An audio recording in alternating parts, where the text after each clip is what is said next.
Welcome back to the Mainstream with myself and John Roskam. John, how are you going today? I'm great, Dan, and I'm optimistic because you have just told me that Gen Z, that young Australians are the most conservative generation in history. Well, they're more conservative than boomers, and they love our country. And they love our flag. They love our flag. So we've got some new polling fresh off the press.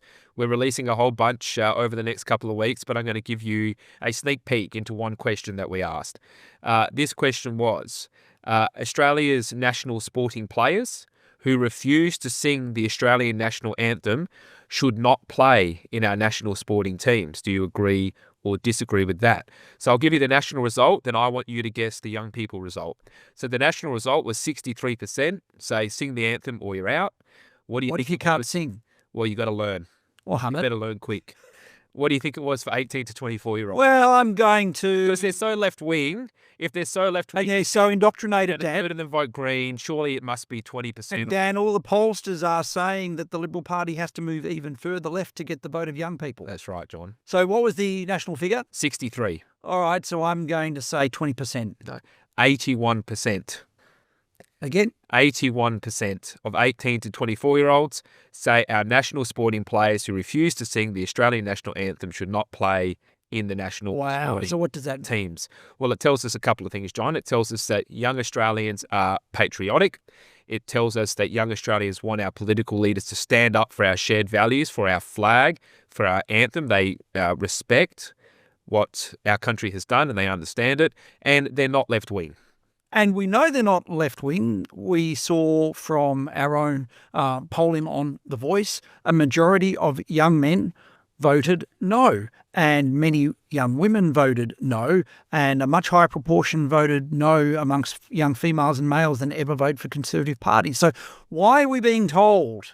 Why are these pollsters getting so much traction on this idea that conservatism is lost forever in Australia and the only future is to move left? So we were talking about this off air. I like Troy Bramston. I like his biography of Bob Hawke. I think Troy's a thoughtful fellow, but let's take him as an example. He wrote in The Australian the other day that the Liberal Party has to give up on culture if ever it's going to win an election. Yeah, well, because they know that the only way they will ever win an election is by talking about culture. I mean, we went through this a few weeks ago that when Peter Dutton was opposition leader, his highest standing in the community was precisely at that time from October 23 to Australia Day 24, when we beat The Voice, we got rallied behind Australia Day, and we were talking about culture because that's what Australians are passionate about. And that's what young people are passionate about because they know that they are lucky enough to live still in a great country, but they're told Australia is not a good place. They have been locked up by governments and administrators. Their childhood has been demolished, and they are confused about their place in the world. Yep, they were locked up. They were told to shut up. Now they're told they have to pay up. And they don't even get social media accounts from the middle of December. Yeah. Well, I think the other point is that young Australians are victims of a broken culture and corrupt institutions. I mean, you can take education as an example. They know it's full of rubbish. And, I say this as a beneficiary. I went to uni and I had a great education, and it saddens me to see that universities are now just pale imitations of what they were. They're just degree factories for foreign students to line the pockets of vice-chancellors who are making out as bandits. And the wasteland that's left behind is what young Australians are faced with. And so they're rebelling. They're rebelling against it. We see that with the vote for the Greens. Because why do they vote Greens? Because Greens are authentic. Because they're authentic. Whatever you say about the Greens, they're authentic. And One Nation. Because One Nation is authentic.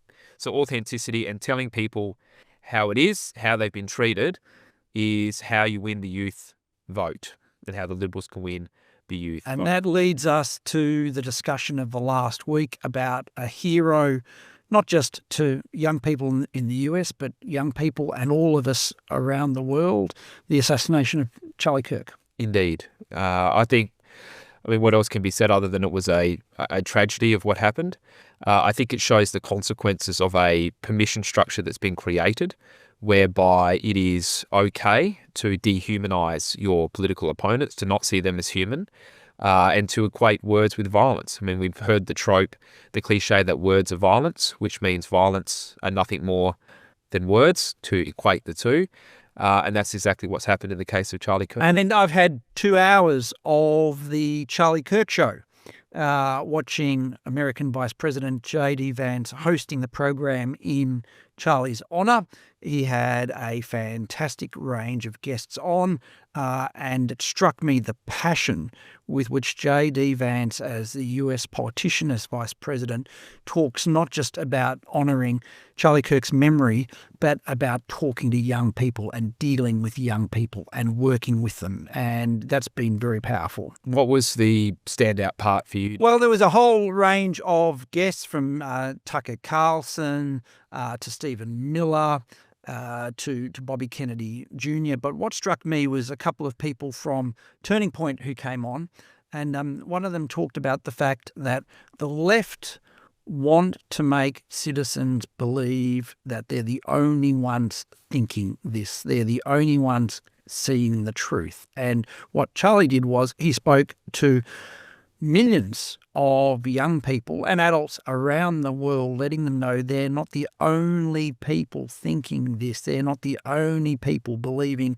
in freedom of conscience and freedom of debate. And this was very powerful. And then you had Bobby Kennedy come on and talk about how he was censored during COVID, how government authorities eliminated freedom of speech, freedom of religion, freedom of association, the right against search and seizure. And he said what Charlie Kirk did was he stood with him and fought for him when he was being censored by the authorities. It was a very powerful and moving 2 hours. And of course, in the last 10 minutes, and this has had lots of publicity, J.D. Vance talks about the fact that as much as we want to come together, there is a small but significant section of the community that sadly does endorse violence. And it was about 25% of those on the political left, according to a YouGov poll. Now, this was in America, who believe that political violence is an acceptable way to deal with political difference. Well, this was a stunning number, and J.D. Vance called this out. So as you said, this YouGov poll asked Americans, do you think it is ever justified for citizens to resort to violence in order to achieve political goals? Very liberals, those describing themselves as very left, 25% said yes. Conservatives, only 6% said yes. And when you say very liberal, that's in the North American sense of big. Very left wing. And you know, this needs to be talked about. This needs to be discussed. The other thing that Vance talked about was, and other guests during the program too, that the reaction of the left to the murder of Kirk was, some aspects, truly frightening. You know, the left resorted to constructing and confecting things that Charlie Kirk didn't say, or completely misrepresenting him. Well, I want to give you one example. We can talk about a whole bunch of it, but I think the reason why there is such an exaggerated reaction, or one of the reasons why there's such an exaggerated reaction, is because what Charlie Kirk did was he exposed their arguments. And if you watch his videos, it only takes 2 minutes for him to show how absurd the arguments are of many of the left. And they would do it with their own words, by their inability to justify what it is that they're saying, particularly when it came to climate change, illegal immigration, and gender identity, because the left have gone so far down these rabbit holes that their positions are not defensible to any because they've never been challenged. Yeah, and challenge them. As soon as that they're challenged, it's obvious that they don't really know what they're talking about, because they've been, and I don't blame the people who hold these views. They've been indoctrinated, then they live in these echo chambers, then they get given political permission to behave that way. And then you have someone like Charlie Kirk who just says, well, how many genders are there? And they sit there and they can't answer it. So, well, the game's up. And this has come to our shores. So this is not just an American phenomenon. So let me take, there's a couple of examples to talk about. Let me take the first one, Corey Alpert. He's a PhD student, and he was a staffer in the Biden-Harris administration. In The Age and the Sydney Morning Herald after the assassination, Alpert begins by saying, on one hand, political violence of any kind is abhorrent and should be condemned. On the other, Kirk was one of the chief architects of the violent political culture that ultimately claimed him. Now, that sounds a lot like a but, and that great line from Game of Thrones, which is if you use but in a sentence, anything before but is meaningless. Well, it's also victim blaming, isn't it? It's basically blaming himself for getting shot in the throat. And then he goes on, and Corey Alpert is doing his research on misinformation. He's giving public talks on the dangers of misinformation and disinformation when he himself is willing to twist and manipulate what Kirk says. So further on in the piece, he says, while it's easy to find condemnation for senseless violence and feel sympathy towards the wife and young children he leaves behind, it's difficult to find empathy, an emotion Kirk himself once said does a lot of damage. Now, you read that and you think if you knew no better that Kirk was unfeeling and had no emotional connection and no emotional empathy. As the IPA's Mia Schlicht wrote today in the Australian Financial Review, well, in fact, the full quote tells a different story. During an episode of the Charlie Kirk show, Kirk said, Bill Clinton in the 1990s was all about empathy and sympathy.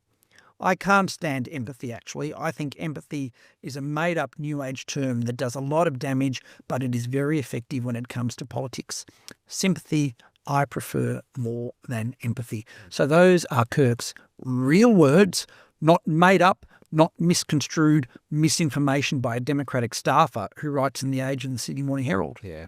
Well, I think the other thing, John, is the fact. So we've had a couple of what would you call podcasters or influencers here in Australia. Yes, they get invited to the press club. Or Hannah Ferguson did. People like Hannah Ferguson get invited to budget lockups. So they are adored by the media and courted by the Albanese government. Yes, so Anthony Albanese, before the last election, went on one of these podcasts. Hannah Ferguson's podcast. Yes. Hannah Ferguson, but also Abby Chatfield. Yep. So this one I was going to refer to, so in the wake of the shooting, I can only find one reference that Albanese has made to this. Maybe there's more. I've only found one on his website where they have the transcripts, which was on 4CA Radio, which I think is the radio station out of Cairns, where I presume he was at the time. And Albanese says we mourn the death of Charlie Kirk. He says there's no place for political violence. Okay. Is there a but coming? Almost. There's a bit of whataboutism. So it says we are seeing a polarisation of politics. I think the impact of social media played a role in that. It pushes people towards extremes, whether at the right or left, and that's not a good thing here in Australia. So imagine Charlie Kirk has just been shot by someone who's been indoctrinated in left-wing activism, and Anthony Albanese, our Prime Minister, says, well, it's both left and right that are going to the extremes. No, it's not. No, the poll shows it's not. It's only the left that are going to extremes. The other point here is he says we have a polarisation of politics. Well, could that have something to do with the fact that one of the first things you did as Prime Minister was to try to divide our entire country by race? Do you think that might cause polarisation? Do you think that might cause Australians to feel alienated from their own country? And so he's on Abby Chatfield's podcast. So what did Abby Chatfield have to say about Charlie Kirk after he was killed? He was a dangerous far-right extremist. The man was evil. That's what she said about Charlie Kirk. So is the Prime Minister going to condone those comments? Is he going to apologise for appearing on her podcast? Has he been asked by the media? So have the Liberal Party MPs taken a break from piling onto one of their own and in fact focused attention on the Prime Minister? Have they asked the Prime Minister, can you guarantee that Hannah Ferguson will never be invited to another budget lockup after she endorsed violence? Has the National Press Club come out and said, we don't condone her comments? I've missed all of that. I've missed all of that as well. So it's the double standard, and the fact is that they get away with it because there's no pressure and no contest that's actually applied to them on that issue. And one of the points that a number of American academics have made, that in the wake of the killing of George Floyd and other events, American universities were so quick to condemn the actions of the authorities and to condemn what had happened. I haven't seen a discussion from the American education authorities, from the Australian education authorities, saying violence has no place in the political discourse. There's been silence. And again, this is what we know happens when George Floyd was killed. American cities went up in flames. What's been the reaction to the death of Charlie Kirk? Prayer vigils. Yeah. Yeah. You mentioned the piling on of one of their own. I assume you're referring to Senator Jacinta Price in relation to the comments that she made about migration and how that's been contorted in relation to migrants. Because, of course, she did make one mistake when she went on ABC and talked to Patricia Cavallis about what was that? The consequences of immigration. Well, Jacinta Price assumed that we could have a discussion about the political consequences of mass migration without the media, the Labor Party, although it would be expected from them, and her Liberal colleagues recoiling and saying, no, this discussion is off limits and to do so is racist. To mention it is beyond the pale. Yeah. And I think there's a couple of things here. I mean, I think firstly, we know that the mass migration program is a major concern of Australians. The vast majority of Australians want a significant cut rather than an increase, which is what they're getting under this government. And I think the other thing is that the community expects the Liberal Party to be better. It holds the Liberal Party to a higher standard than the Labor Party. And what do I mean by that? The community knows that the Labor Party is a party of sectional interests. So they expect their local member to come and give them a handout. Here's $500,000 for a new temple or whatever it is. But the whole point of the Liberal Party is to be a party for Australia, to be able to represent the national community and the national interest. So when they tried to adopt Labor's tactics of identitarian politics. Yes, identitarian politics is a good way of putting it. It's not believed by the community as being authentic or consistent with what the Liberal Party is supposed to be. So what the Liberal Party needs to get better at is talking to not just migrant groups, but whether it's the voters that we are told are not voting Liberal, to not just go and try to reflect back to them what the Labor Party is doing, but to explain to them what it is that they actually believe and why that's in the interest of Australia. And to explain that it doesn't matter what their skin colour is, what their background is, what their religion is, where they've come from. To come to Australia is to buy into the concept of being Australians and of being a single community. And I think at the deeper level, the problem with what the Liberals did to Jacinta Price is they adopted the messaging of the left that to talk about migration in anything other than identitarian terms is to be racist. And this was not the case at all. And mass migration does have political consequences. And one of the things that the Liberals don't understand is that eventually they're going to have to talk about culture. So you've got this paradox, which is you've got all the Labor-leading pollsters saying new migrants to Australia are conservative. You've got the Liberal Party has to speak to conservative values around family, around work, around education. But then you have the Liberal Party itself saying, no, we don't want to talk about culture. So how are you going to get adopting the Liberals' own way of thinking? How are you going to get a migrant vote, and how are you going to get support from new Australian communities if you don't talk about culture? When was the last Liberal politician that you heard talk about the importance of family? They don't do it, and we've talked about this previously. The education policy before this year's federal election was released 24 hours before polling day because the Liberals didn't want to talk about education because that was too controversial. So, the great paradox is that the thing that the Liberals don't want to talk about, that they shy away from, culture, is how they will get migrant communities to support them eventually. Don't you think if your political opponents are telling you not to talk about something, that that's exactly the thing you should talk about? Because they know exactly what this. I think we talked about this in relation to Paul Erickson, when he gave his National Press Club address. Because Paul Erickson is coming from a good place when he is giving the Liberal Party political advice. Yeah. Which is that culture unites the right and divides the left. It's as simple as that. That's why I don't want Liberals talking about it.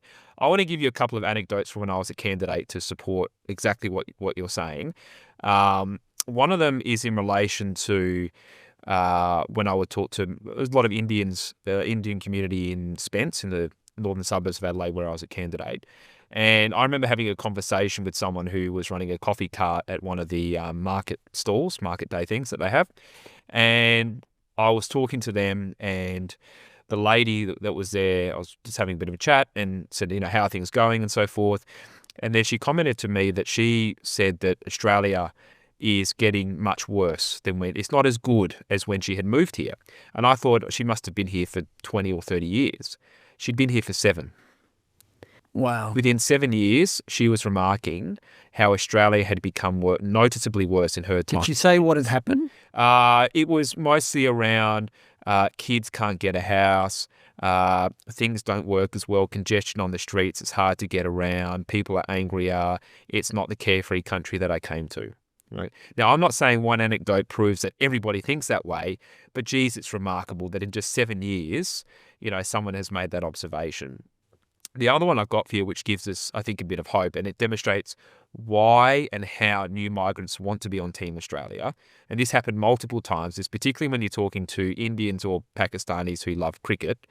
The mum or the dad that has moved here, they always support India or Pakistan, but their kids don't. Their kids always support Australia in the cricket, and their kids always have a footy team. Yeah, in Adelaide it's Crows or Port, but they always have one. And some people will say, it's just sport, who cares about that? But sport is the fabric of society that brings us together, because no matter what your background is, there's no language barrier when you're playing sport. You get to meet different people, different communities.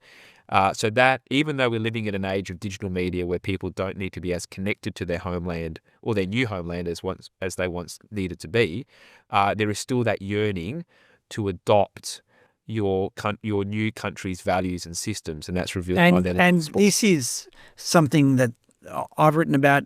The IPA has done a lot of work on, which is, as a developed country, we have one of the highest foreign-born populations in the world, and yet we have the thinnest conception of ourselves as a nation, of our history, of what it is to be Australians. And that is going to be untenable. And migrants come to Australia for the life that we offer.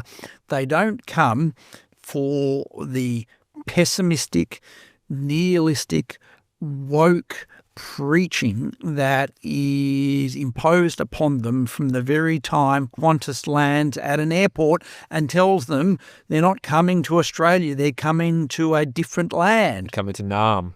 And that's it. And the political party that speaks to this is going to gain. And one of the things, coming back to Charlie Kirk's legacy, was that, again, in the Charlie Kirk show, hosted by JD Vance, he talked a lot about Charlie Kirk's outreach to migrant communities and young people in migrant communities. So they talked about how Charlie Kirk helped swing the young black, especially male vote, to Trump. And no one seems to be doing this on the centre-right in Australia in the political system. I mean, the closest we have is something like Pauline Hanson and her cartoons, and it raises something that we were talking about a little while ago when you said to me coming in, John, I'm not when we're talking about what is it about conservatives and young people in Australia, and you said you don't think Liberals look like they're having fun. No, they, by and large, they look quite joyless, don't they? You'd have to say that. I mean, since the election, or just I just think in general generally? It's very dour. I notice at campaigning that a lot of people don't want to be campaigning; they're not excited. And you go, well, why are you here? I mean, it should be fun. It should be a privilege to go into the community, and it's also liberating to be able to tell people what you think and what you believe and how you aim and aspire to improve their lives and that of the country. But a lot of them find campaigning a chore. Giving speeches is a chore. They don't do it. They don't travel the country like Robert Menzies did, giving speech after speech after speech, critiquing the government and outlining his vision of what the country should be. And smiling and being optimistic. So again, on this Charlie Kirk show hosted by Vance, he had about half a dozen guests. They were smiling. They were sorrowful at what had happened, but they were optimistic about America's future and about their role in it, and it was a mission for them. And again, a difference between the United States and Australia is that the American political system, being more porous, being more connected to the population in a way that Australian political parties are not, means that people can participate in politics in many different ways. You know, you've got Vance embracing his base, embracing the MAGA movement, embracing people who are optimistic about what Trump can do for America, embracing people who voted for them.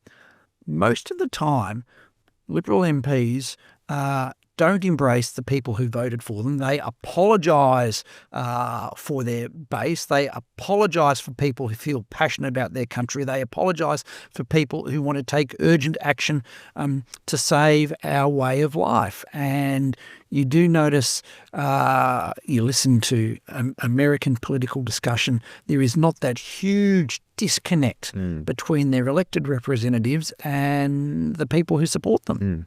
There's one other observation I have that I'm interested in your thoughts on some of the polling that shows obviously Liberals are going dramatically down with their primary vote, and that's being driven by loss of vote for Gen Z and women. To me, what this shows is that the experiment the Liberal Party has run of being left-wing has failed. At the very time they've never been more left-wing, their standing in the community has never been. No, but all the pollsters are saying the Liberal Party should move to the centre, Dan. All these pollsters are Labor apologists. Of course they want to do that. And when did it start? Well, it started when Morrison signed up to net zero. Some would say it even started sooner because we've just passed the 10-year anniversary of Tony Abbott being replaced as Prime Minister. Yes, but at least in the 2019 election there was a choice. That's right. That was the last time we had a choice. People will say, well, Peter Dutton was Conservative. Yes, he was Conservative, but he didn't lead a Conservative opposition that had any meaningful differentiation from the Labor Party. So what all this polling shows is that the Liberal Party being left-wing means it will eventually die out.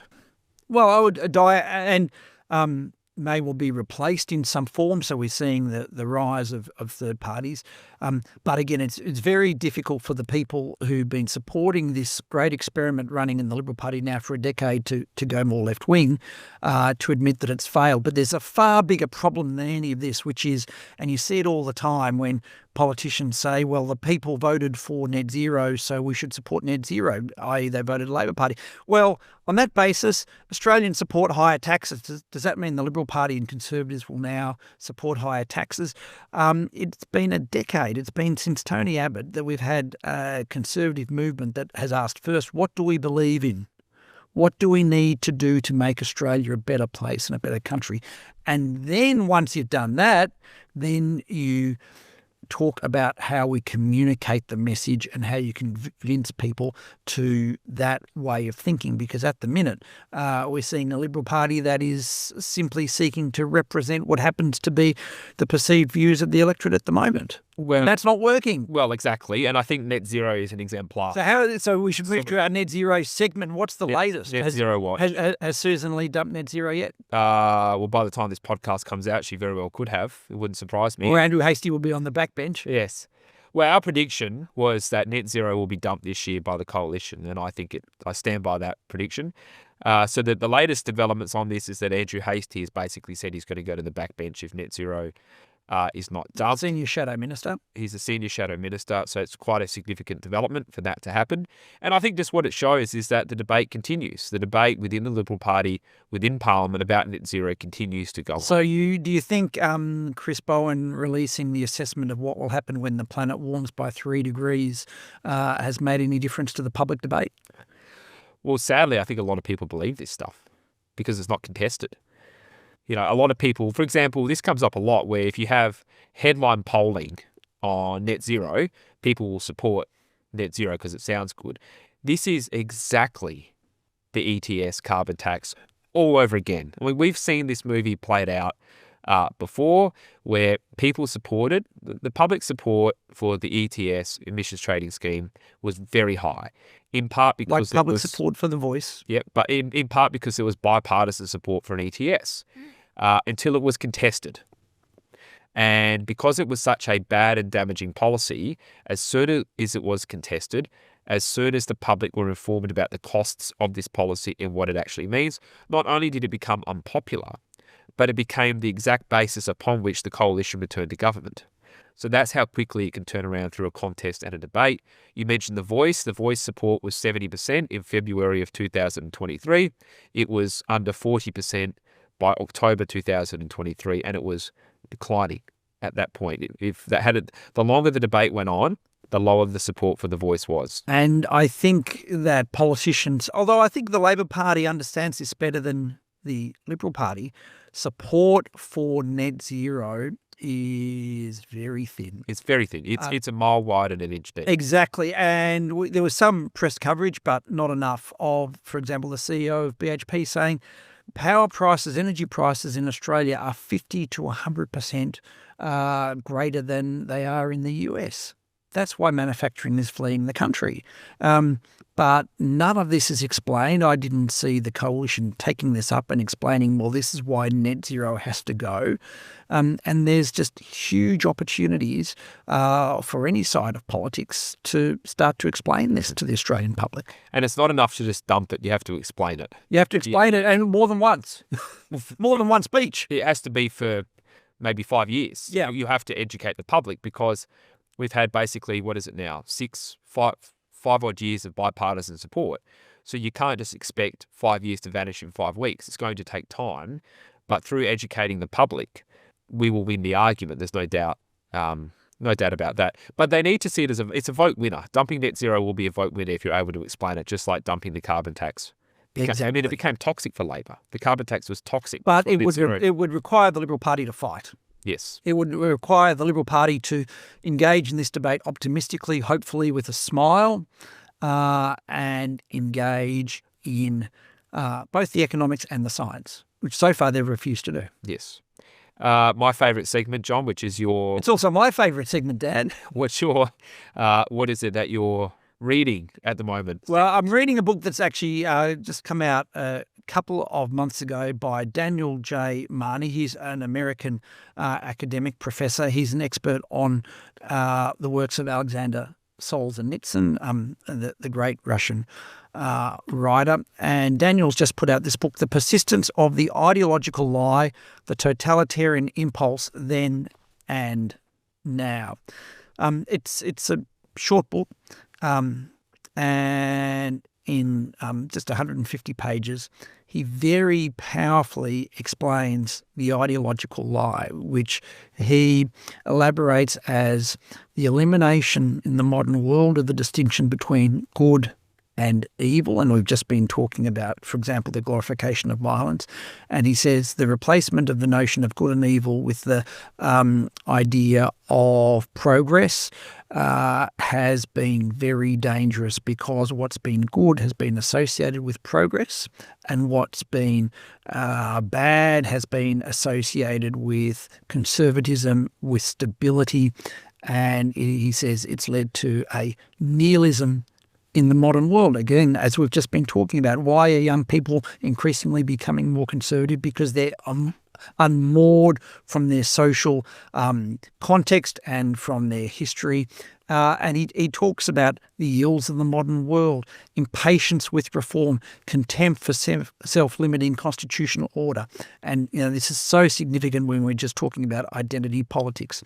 And the view of the left that people are guilty for their immutable characteristics belonging to the wrong class of race, rather than being responsible for their action. And he talks about how the self-loathing of the left, the nihilism of the left, has led us to the cultural situation that we're in at the moment. But he then casts a way forward, and he says, invariably, and this is where he goes to Solzhenitsyn, to Dostoevsky, invariably they're Russian authors, and he says, truth, honesty, freedom of speech, freedom of conscience is what is going to lead us out through the ideological lie. It's a highly relevant book, and absolutely fascinating. And as we slowly approach Christmas, as I say, this could be something for holiday reading for 25-26. And I think what